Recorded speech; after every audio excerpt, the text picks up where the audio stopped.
Satyabama Institute of Science and Technology, Chennai and Sri Perumbudur. தமிழ்நாட்டு மக்கள் திராவிட முன்னேற்ற கழக கூட்டணிக்கு வாக்களித்த தமிழ்நாட்டு மக்களுக்கு நன்றி சொல்லும் தீர்மானம் நிறைவேற்றப்பட்டிருக்கிறது. காங்கிரஸ் கட்சிக்கு கண்டனம் தெரிவித்திருக்கிறோம். எங்கள் தலைவர் நாடு மாநிலம் முழுவதும் சுற்றி சுழன்று வாக்குகளை பெற்று தந்திருக்கிறார். அவருக்கு நன்றி தெரிவிக்கும் தீர்மானம் போன்ற தீர்மானங்கள் நிறைவேற்றப்பட்டிருக்கின்றன. இந்த தீர்மானங்களை நிறைவேற்றியது மட்டும்தான் இன்றைய கூட்டத்தின் நோக்கமாக இருந்திருக்கிறது. ஏனென்றால் திராவிட முன்னேற்ற கழகம் பெற்ற வாக்குகள் எண்ணிக்கைக்கும் தமிழக வெற்றி கழகம் பெற்ற வாக்குகள் எண்ணிக்கைக்கும் பெரிய வேறுபாடு இல்லை. அதனாலே மக்கள் எங்களோடு இருக்கிறார்கள் என்பதை உணர்த்துவதற்காக, அவர்களுக்கு நன்றி தெரிவிப்பதற்காக இந்த கூட்டம் நடைபெற்றது. இப்போ காங்கிரஸ் கண்டனம் தெரிவித்து போட்டிருக்கீங்க. ஆமா, இப்போ அவங்க அங்க போய் சேர்ந்திருக்காங்க. இது எப்படி பாக்குறீங்க? அதுதான் சொல்றேன், அவங்க அதை செஞ்சிருக்க கூடாது. எங்க கூட அவங்களை எதிர்த்து இப்ப அவங்க 28 இடங்களில் போட்டியிட்டு 5 இடங்களில் வெற்றி பெற்றார்கள் என்றால் மீதமுள்ள 23 இடங்களில் அவர்களை தோற்கடித்தது யார்? இதையெல்லாம் அவர்கள் சிந்திக்க வேண்டும். சிந்திக்காமல் அவர்களுக்கு ஆதரவு கொடுக்கிறார்கள் என்றால் அவர்களுடைய அரசியலே இதே போன்றுதான் எல்லா மாநிலத்திலும் செய்து வருகிறார்கள். அதனாலே இதை கண்டனம். சட்டமன்ற குழு தலைவர் அது இந்த கூட்டத்தில் இல்லை. எதிர்கட்சி தலைவர் அதுதான், அது இந்த கூட்டத்தில் இல்லை, இன்னொரு கூட்டத்தில் தெரியல. தலைவர் எங்கள் தலைவர் எங்கள் தலைவர் அதை மறுத்திருக்கிறார்.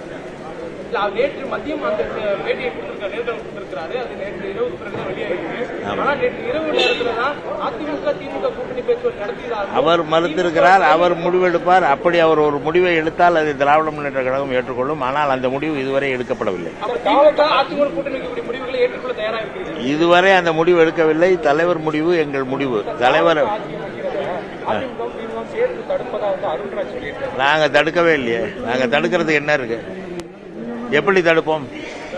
நாங்கள் ஆளுநரை பார்த்து இவர்களை அனுமதிக்காதீர்கள் என்றா சொன்னோம்? அவர்கள் ஆளுநரை பார்த்து சொல்கிறார்கள். ஆளுநர் எண்ணிக்கையை தானே கேட்கிறார். அந்த எண்ணிக்கையை அவர்கள் காட்டினால் அனுமதிக்க போகிறார். நாங்கள் எப்படி தடுக்க முடியும்? உண்மையிலேயே சட்டமன்றத்திலே பெரும்பான்மை இருக்கிறது என்ற எண்ணிக்கையை காட்டினால்தான், பெரும்பான்மை ஆதரவு இருக்கிறது என்பதை காட்டினால்தான் அவர்கள் முதலமைச்சராக முடியும். இது எல்லா மாநிலங்களிலும் காலங்காலமாக நடந்து வருகிற ஒன்று. ஆமா, ஆளுநர் தானே பதவி பிரமாணம் செஞ்சு வைக்க போறாரு. அது இல்ல, அது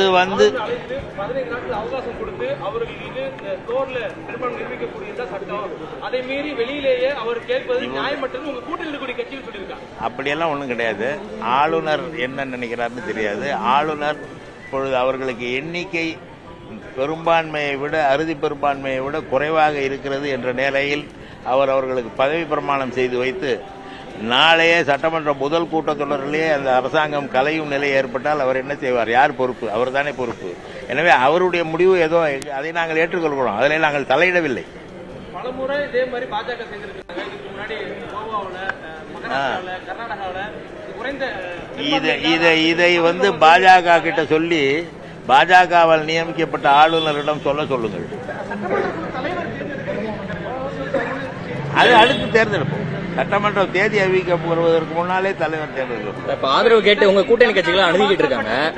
இந்திய அளவுல இந்தியா கூட்டணியை கட்டமைச்சிருக்கீங்க. அந்த கூட்டணியிலிருந்து நீங்க வெளியேறீங்களா, காங்கிரஸ் வெளியேறுறீங்க? இன்றைய சூழ்நிலையிலே காங்கிரஸ் தான் வெளியேறி இருக்கிறது. நாங்கள் அவர்களை வெளியேற்றவில்லை. அவர்களே வெளியேறி இருக்கிறார்கள். ஆமா, பெரும்பாலான மாநிலங்களில் அவர்கள் கூட்டணி வைத்திருந்த டெல்லியிலே ஆம் ஆத்மி விலகி இருக்கிறார்கள். கல்கத்தாவிலே செய்திருக்கிறார்கள். பீகாரிலே செய்து. காங்கிரஸ் தொடர்ச்சியாக இதை செய்து வருகிறது. அரசியல் ரீதியாக பாஜகவை நாங்கள் வலிமையாக எதிர்க்க வேண்டும் என்று நினைக்கிறோம்.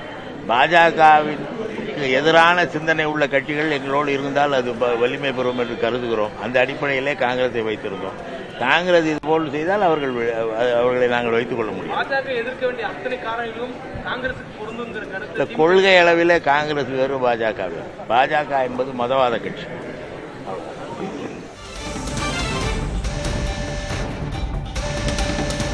Satyabama Institute of Science and Technology, Chennai and Sri Perumbudur.